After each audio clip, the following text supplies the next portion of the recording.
সালাম আলাইকুম রহমতুল্লাহ। একটি বাচ্চার শারীরিক সুস্থতায় তার পিতামাতার অত্যন্ত গুরুত্বপূর্ণ ভূমিকা রয়েছে।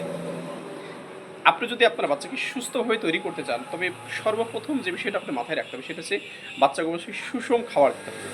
সুষম খাবার আসলে কোনগুলো? যে খাবারগুলোর মধ্যে আপনার প্রোটিন থাকবে, শর্করা থাকবে, চর্বি থাকবে, ভিটামিন এবং খনিজ থাকবে। আপনাকে প্রতিদিন সিলেক্ট করে দিতে হবে এবং নির্ধারণ করে দিতে হবে যে আমার বাচ্চা এই খাবারগুলো ঠিকমতো পাচ্ছে কিনা।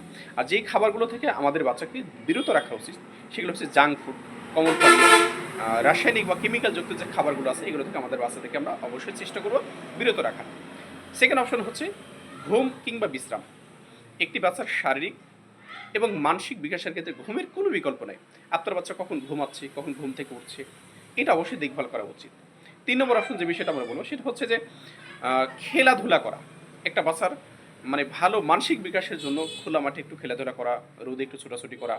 যদি এই পরিবেশগুলো আস্তে আস্তে বিলীন হয়ে যাচ্ছে, অবশ্যই এই বিষয়গুলো আমাদের মনে রাখতে হবে।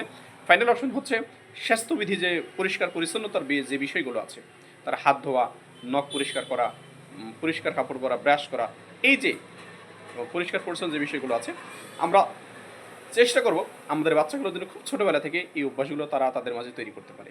সবাই ভালো থাকবেন। সালাম আলাইকুম।